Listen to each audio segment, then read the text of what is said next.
¿Qué tal? Buenos días. Esta mañana vamos a hablar de corrupción y cómo desmontarla en República.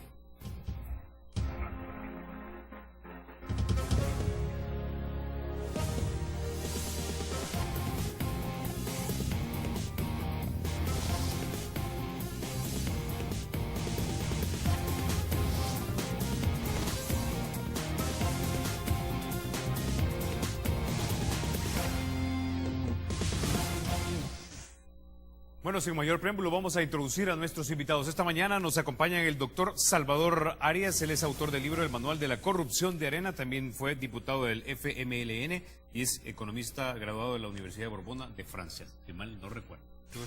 También nos acompaña el señor Jaime López. Él es investigador en transparencia e índices de corrupción. Trabaja a tiempo parcial para Funde y también de manera privada. Bienvenidos, caballeros, a República. Bueno, don Jaime López, hace unos días... leyendo un poco de información para este programa, precisamente leí que usted había dicho que básicamente la corrupción, en términos simples, podíamos definirla como violar las reglas para beneficio personal o de repente aprobar reglas para beneficio personal, como diría el doctor Salvador Arias. Que quisiera comenzar con usted, doctor, entonces, hablando acerca de si todavía tenemos en pie ese sistema para posibilitar la corrupción de manera legal o ilegal. Pues sí, muy buenos días, muchas gracias por invitarme. La realidad es que es un tema importante para el país porque ha significado durante todos estos últimos 25 años un saqueo muy fuerte de la economía pública, donde primero yo creo que es importante aclarar que no es un tema meramente público en el sentido que son solo los políticos, sino que en la corrupción de este país está involucrado el sector privado y los que han estado administrando el Estado en el país.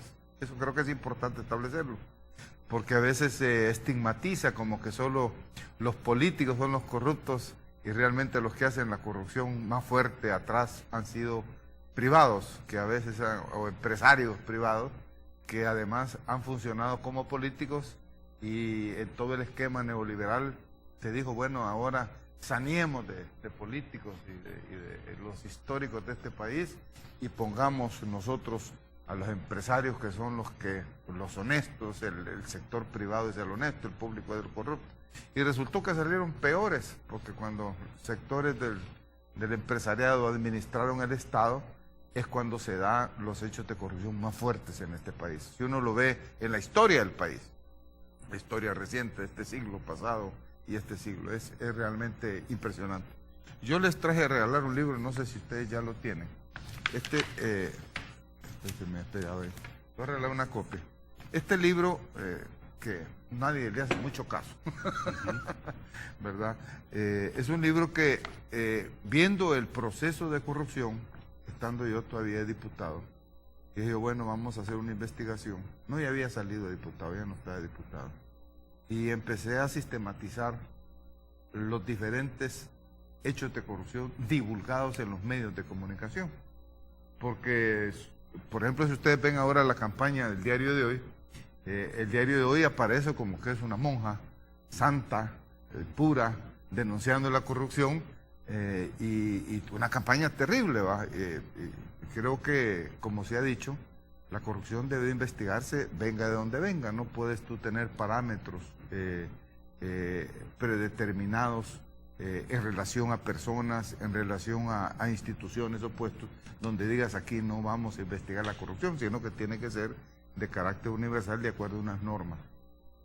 Entonces hicimos una investigación, sistematizamos desde 1989 hasta el 2013, 12, todos los hechos de corrupción que fueron publicados en el periódico El Día de la Prensa, el diario de hoy, la prensa gráfica, y otros medios que en esta última etapa han ido saliendo de carácter electrónico o el colatino. Y es realmente terrible cuando uno ve la sistematización de la corrupción que se da en el país y cómo la impunidad se va dando. Y quizás la impunidad hay dos elementos centrales que acompañan la impunidad. Uno es el artículo 240 de la Constitución, ¿verdad? ¿Por qué? Porque a los 10 años prescriben los hechos de corrupción y eso es muy grave, porque ya después que ha pasado 10 años, y si uno ve en los primeros 20 años del neoliberalismo, no se hablaron de juicios de corrupción ni cosas serias, aunque hubieron denuncias, ¿va? Yo me recuerdo cuando salía el expresidente Flores de la presidencia, que este abogado Pino Cáceres, excelente abogado, que estaba en la ¿cómo se llama?, en la Corte Suprema de Justicia, en el área de probidad, vino y abrió una investigación sobre el expresidente Flores y su equipo, ¿verdad?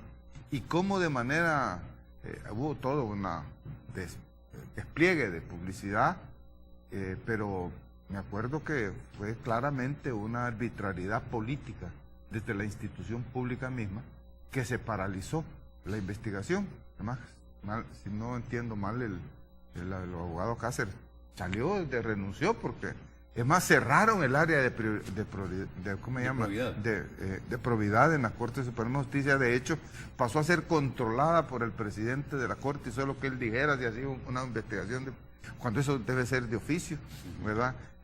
Y ahí me acuerdo que una exministra de Relaciones Exteriores del expresidente Flores, que administraba un banco, si no me equivoco, el salvadoreño creo que era, ¿verdad? Paralizó, digo, no, que no daba la información, que era privada, y que no daba y no dio la información, y ahí estaban todos las personas que trabajaron en ese proceso, en ese periodo de la corrupción. Entonces la impunidad ha sido muy clara, ahora ha salido, pero claro, con el artículo 240 se han venido escondiendo todos los procesos de corrupción.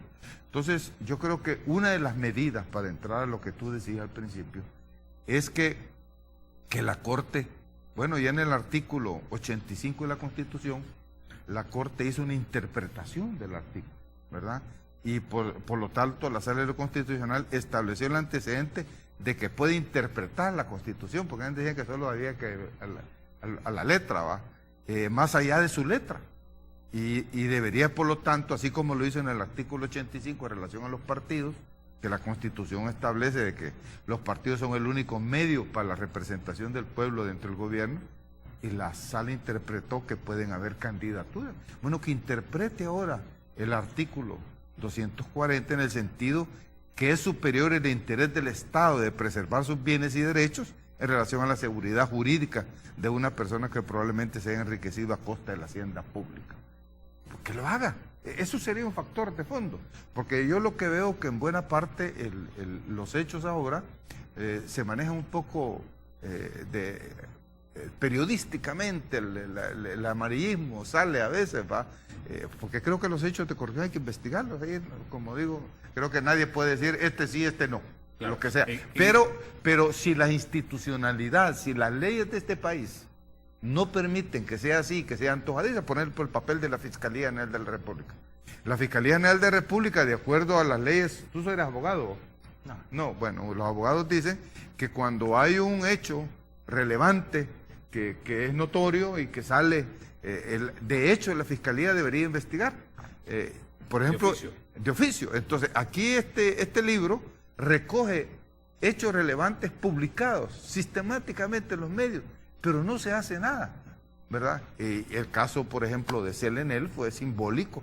En este libro está documentado de cómo se dio el hecho de corrupción de Selenel, que significó una corrupción de más de 4.000 millones de dólares. Ok, en ese punto quisiera incluir al señor Jaime López, porque hablamos, y es cierto, yo tengo una copia de su libro, doctor, usted tiene muy bien documentado, incluso con fotografías de las portadas de los diarios, de los titulares de los diarios, lo que de repente se cuestionaba como movimientos irregulares dentro del gobierno. La pregunta es ¿esto por falta de leyes o porque tenemos leyes que posibilitan y no tenemos instituciones que investiguen?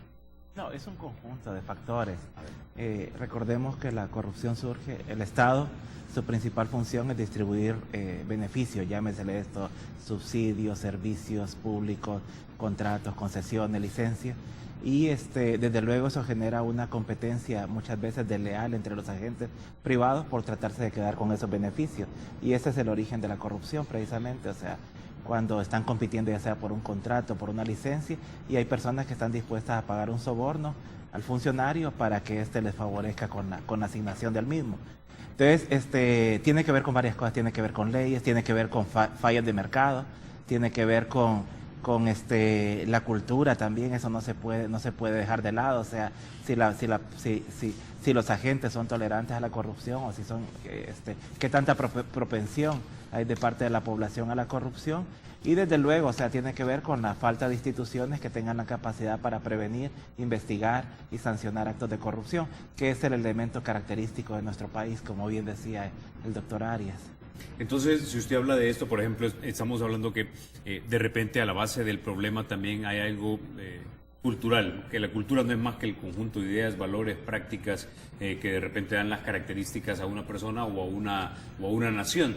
Quiere decir que nosotros privilegiamos el atajo para llevar a un beneficio personal, siendo este atajo, por ejemplo, violar las leyes o las normas. Sí, definitivamente, o sea, y eso, hay estudios, por ejemplo, hay estudios sobre cultura política que lo denotan, o sea, la alta propensión de la población. Fíjate que si a la gente, hay encuestas en que le preguntan a las personas, ¿usted ha pagado soborno? Desde luego la mayoría dicen que no, ¿verdad? O sea, pero luego cuando se le pregunta si estaría dispuesta, o sea, si estaría dispuesta a saltarse las reglas para conseguir un beneficio, se asiente en mayor grado, en mayor proporción, y eso tú lo ves, o sea, desde la obtención de un empleo, el quedar incluido en una lista para tener derecho a un subsidio, el lograr algún incentivo fiscal. Todos en este país sabemos que el camino para lograr eso es tener amistades en cargos públicos y lograr que estas amistades en los cargos públicos operen a nuestro favor. No solo en el gobierno, que conste, también si uno anda buscando, aún en el sector privado, o sea, si uno anda buscando un empleo, no todas las empresas, por ejemplo, tienen procesos competitivos o concursos para acceder al empleo, sino que uno tiene que conocer al gerente o al amigo del gerente para poder conseguir un empleo. Entonces, así es como funciona nuestra sociedad. Y definitivamente, en la medida que no instalemos reglas que sean más competitivas, más transparentes, que generen una asignación mucho más eficiente o equitativa de recursos, pues siempre vamos a tener ese problema de gente que se va a saltar, se va a meter adelante en la fila, ¿verdad? Ok, con eso ya nos quedamos, vamos a la pausa, regresamos, pero me interesa que hablemos no solamente de los casos actuales que se han estado documentando en los últimos días en la prensa, sino que también un poco acerca de ese Instituto de Acceso a la Información Pública que de alguna manera pone una medida de presión soft, como le dicen, o la ley de probidad que ya se está discutiendo en la Asamblea Legislativa. Ya volvemos.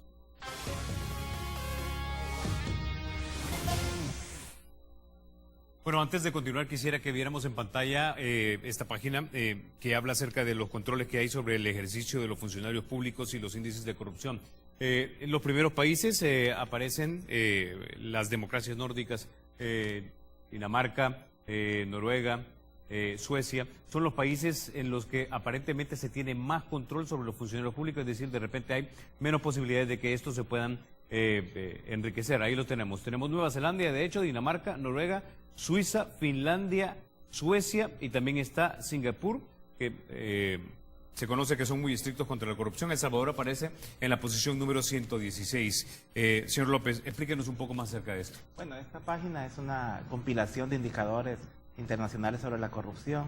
Tiene el índice de transparencia internacional, indicadores del Banco Mundial y otros organismos, diferentes organismos, y lo que trata de hacer es poner el panorama de cómo se mide la corrupción o la percepción de la corrupción en el mundo, y también desde luego cuáles son en el tiempo, cómo los países han venido evolucionando. En el caso de El Salvador, pues siempre, en casi todas las mediciones, aparece en el lugar intermedio o abajo, un poquito más abajo de la mitad. Es decir, que está entre los países que tiene leyes, tiene instituciones, pero que estas generalmente se caracterizan por ser débiles, a diferencia de otros países donde definitivamente no hay nada.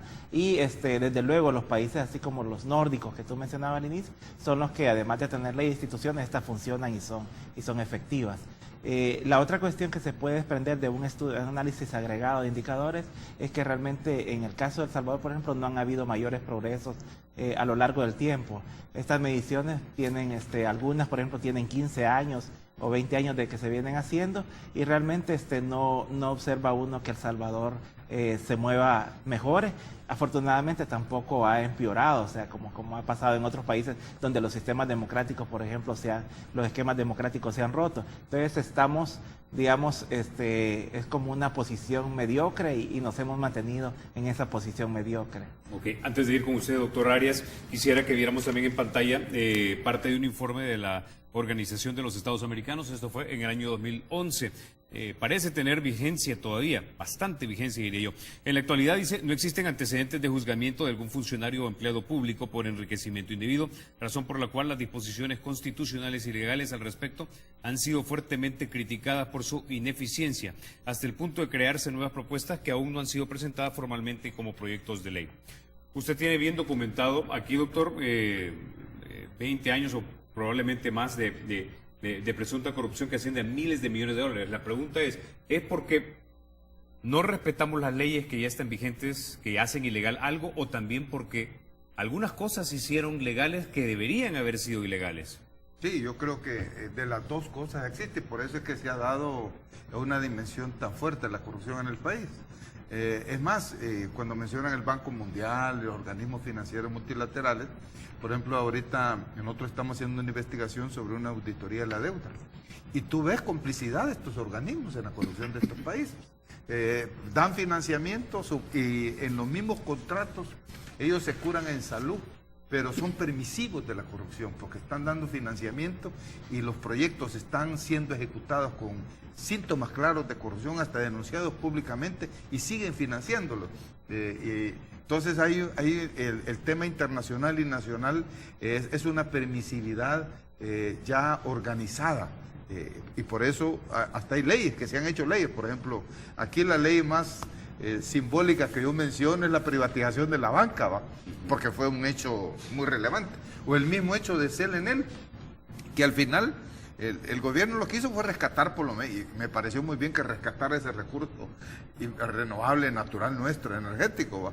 Pero como sometido a un esquema mundial de leyes de protección de la corrupción, porque si tú ves el CLNL, es un esquema mundial que protege la corrupción de una transnacional y de los grupos de gente que además eran de los ricos históricos de este país, que hicieron una corrupción de 4.000 millones de dólares, y el Estado se vio copado legalmente, institucionalmente a nivel mundial, y tuvo al final que resolver un problema para rescatar.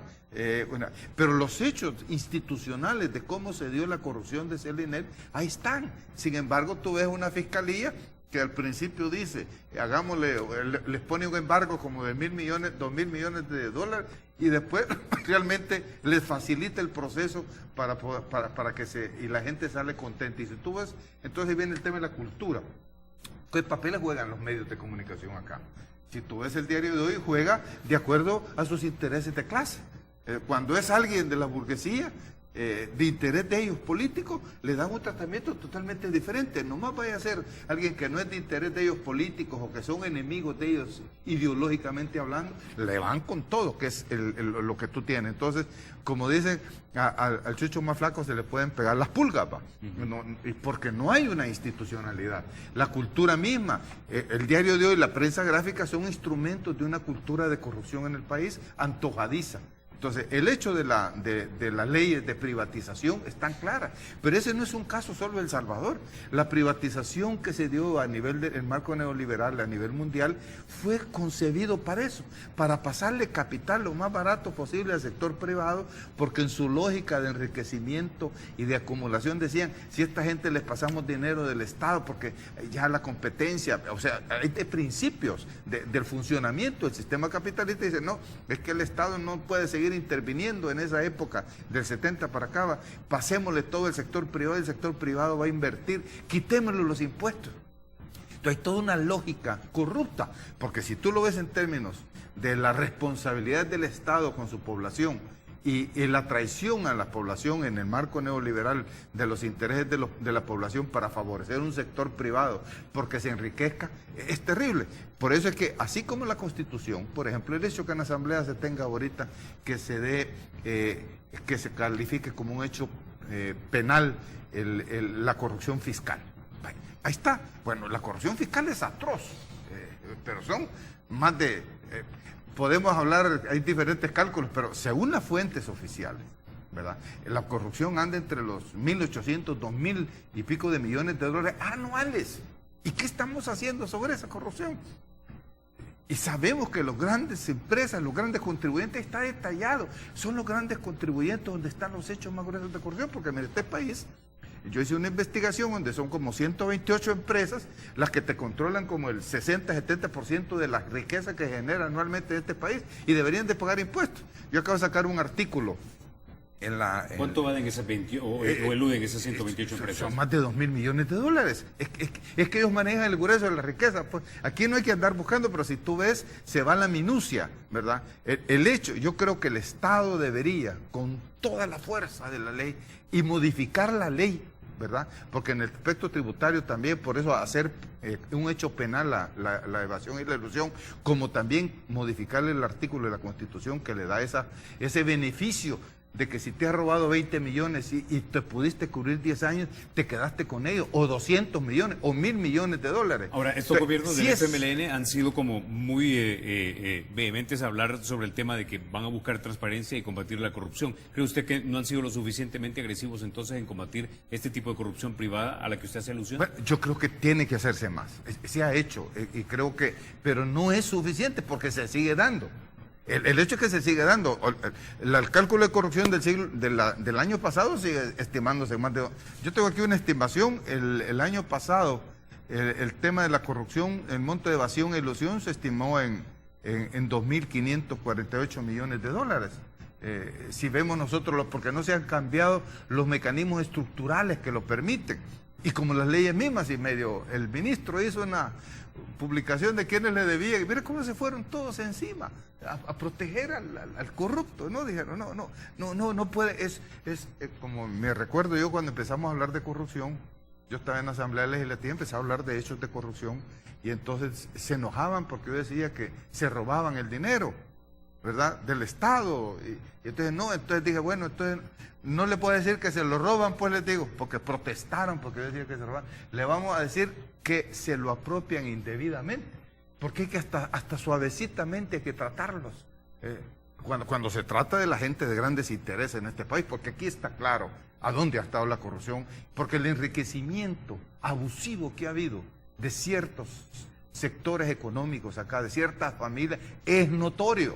Ahorita, por ejemplo, tú ves en la prensa, bueno, es que este abogado, este diputado inscribió una propiedad más, ahorita tiene tanto, incrementó 214% su patrimonio, que compró una finca, que ahora tiene 2 casas, pero cuando vamos a ver, y los 4.000 millones de dólares de privatización de la banca que recibieron la gente y no se investiga, o dónde estuvo toda la privatización de la CLNL, en la privatización de la electricidad, de la telefonía, que hay antecedentes claros, porque eso ya no se investiga.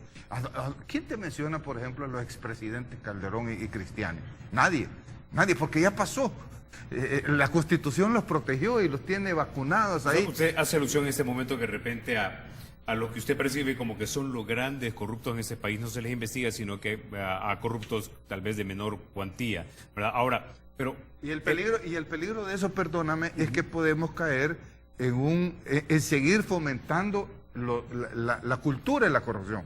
Porque entonces, políticamente ahorita, tú tienes muy claro, en el frente del FMLN, en el gobierno, ha estado denunciando lo de transparencia, con todas las limitaciones, como tú dices, algo se está haciendo, es más, ahora el que maneja eso está enjuiciado. O sea, claro.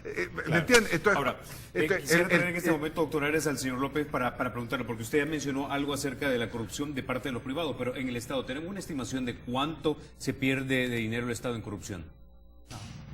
Miren, el problema uno de los problemas de investigar corrupción es que precisamente es un delito oculto, o sea, además la corrupción confluye también con el encubrimiento y la impunidad, como digo, y de hecho todas las mediciones que hay sobre corrupción son percepciones. Entonces, lamentablemente, y por eso actualmente hay una tendencia que precisamente trata de pedirle a los estados no que encaucen, además de que encaucen los procesos de corrupción por la vía legal y penal, que le encaucen por la vía del conocimiento, de hacer investigaciones mucho más sistemáticas.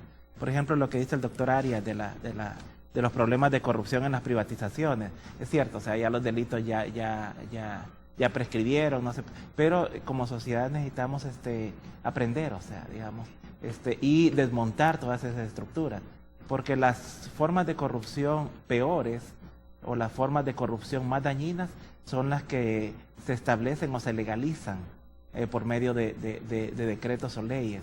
Y definitivamente en el caso de El Salvador tenemos serios problemas de leyes que han establecido, que han asignado privilegios, que han transferido bienes públicos a manos privadas sin procesos competitivos, que han permitido la concentración de beneficios en pequeños grupos económicos. Y eso es un hecho, o sea, eso no. Y de hecho eso es lo que nos atrapa en la corrupción, porque mientras nosotros, por ejemplo, un tema, para complementar la posición del doctor Arias, un tema, los incentivos fiscales.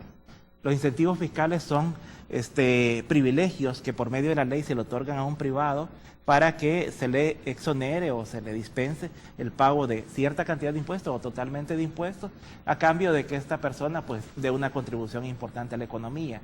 Actualmente se considera que solo es legítimo dar incentivos fiscales a empresas de innovación, ya sea innovación tecnológica y a empresas que tienen un impacto ambiental considerable. Sin embargo, en el caso de El Salvador, nosotros lo vemos, o sea, hay unas estimaciones de que los incentivos fiscales rondan alrededor de los 8. Hay diferentes estimaciones, pero por ejemplo, una de las que yo tengo a la mano es que rondan alrededor de 800 millones de dólares, que son incentivos que se otorgaron de dedo, o sea, sin proceso competitivo, están protegidos por la ley, que no se evalúan, ni siquiera se tiene un registro de quiénes son las personas o empresas que reciben esos incentivos y a cuánto asciende el monto de los incentivos que reciben. Y eso ahí lo vemos, o sea, eso es intocable. O sea, una medida mínima que, por ejemplo, nosotros en FUNDE hemos estado pidiendo es que el Estado o el gobierno genere, le llamamos un presupuesto de gasto tributario. ¿Y qué es un presupuesto de gasto tributario? Que comiencen a detallar, o sea, quiénes son los que reciben los incentivos y cuánto representa esos incentivos en términos de gasto. Sin embargo, mientras nosotros no modifiquemos esas políticas de privilegio, de captura del Estado, porque eso es lo que le llamamos de manera más rigurosa. A ver, defíneme eso, captura de Estado. Captura del Estado es definitivamente apropiarse de funciones, atribuciones o bienes que no son bienes, son bienes públicos, es decir, bienes de la sociedad de manera no competitiva y definitivamente lucrarse y beneficiarse de este tipo de bienes. Señor López, si le estoy entendiendo bien, estas prácticas o políticas públicas de las que usted está hablando ahorita que deberían corregirse, tampoco es que son patrimonio exclusivo de los dos últimos gobiernos del FMLN, son prácticas institucionalizadas de hace muchos años y que aún están montadas y por lo tanto todavía podrían seguir produciendo corrupción. Siguen produciendo, o sea, ahí sí, definitivamente son, el progreso, el problema de la corrupción, tenemos que verlo en una dimensión, como dice, yo comparto mucho con el doctor Arias, esa visión de largo plazo, o sea, nosotros no podemos hacer un análisis del último año o de este casito, sino que tenemos un contexto histórico de cómo se han conformado las reglas y si estas reglas son equitativas o son competitivas, dependiendo del criterio que queramos ocupar y a qué grupos han beneficiado. Porque mientras nosotros no identifiquemos esto, mientras nosotros no clarifiquemos esto, lo que seguimos es manteniendo una estructura de privilegios, lamentablemente respaldados por la ley. Okay. Y es que fíjate que el tema del gasto fiscal, el Ministerio de Hacienda, el último gasto fiscal que dijo eran 1.043 millones de dólares en el 2010. Te estoy hablando de un dato oficial, ¿verdad? Entonces, ¿quién promueve? Porque hablando de cosas que hacer, estamos lo de la Constitución, hay que hacerlo. Hay que aprobar que realmente se convierta en un hecho penal la evasión y la elusión fiscal. La evasión fiscal. La elusión, hay que modificar las leyes de elusión, lo que tú dices. Nosotros hemos estudiado en detalle. Mira, aquí, me recuerdo yo, iba a venir una empresa acá, internacional, y le hacían ad hoc una ley, donde le decían que no iba a pagar impuestos de esto, no iba a pagar, pero no le exigían nada a cambio, porque la lógica de darle un privilegio fiscal a una empresa es porque esa empresa va a provocar desarrollo. Se obliga a generar empleo, a transferir tecnología, a pagar sus impuestos. Pero no, aquí, por ejemplo, una denuncia que hace el ministro de Hacienda, lo ha hecho este ministro de Hacienda, de las cosas buenas que ha hecho el ministro, decir que aquí es que las transnacionales no pagan impuestos en este país y se llevan más de 1.000 millones de dólares anuales de este país. O sea, este país está siendo sangrado por los grandes capitales nacionales y transnacionales. pero no se hace nada. Yo no he visto, unos dicen que son 24, que son 27 leyes las que hay que modificar de ilusión. Y es muy claro, el año pasado se estuvo discutiendo una ley sobre esa seguridad jurídica para las empresas. Entonces, me recuerdo que estuvimos viendo y le pusimos a esa ley ya requisitos de que tú puedes tener ese privilegio siempre y cuando te comprometas. Si tú te comprometes que vas a generar empleo, que vas a reinvertir parte de tus utilidades, que vas a transferir tecnología, que vas a formar recursos humanos, porque entonces el concepto es correcto. Porque si tú haces eso, el Estado al final te está financiando eso, pero te lo está financiando para que desarrolles eso. Entonces, pero si tú no lo haces, estás haciendo corrupción, porque no cumples lo que la ley te establece. Pero antes ni eso les ponían en las leyes, les daban mecanismos de no pagar impuestos. Ese es el problema cuando tú ves la ley tributaria del país. Si la ley tributaria del país dice que tú tienes que pagar 30% de impuestos sobre la renta, después de determinado nivel de ingreso, pero no se paga. Te digo el artículo ese que acabo de sacar yo. Los hogares en promedio en este país pagan 25 centavos por cada dólar que reciben de salario o de cualquier forma de ingreso. Pero las empresas pagan 4 centavos por cada dólar de utilidades. Eso es lo que me sale en el estudio, la investigación. Entonces, pero todas esas investigaciones nadie les interesa, no se difunden, cuesta. Está contracorriente porque toda la institucionalidad privada y pública legal que se construyó en el modelo neoliberal está hecho para eso. Por eso es que yo insisto, si no desmontamos el modelo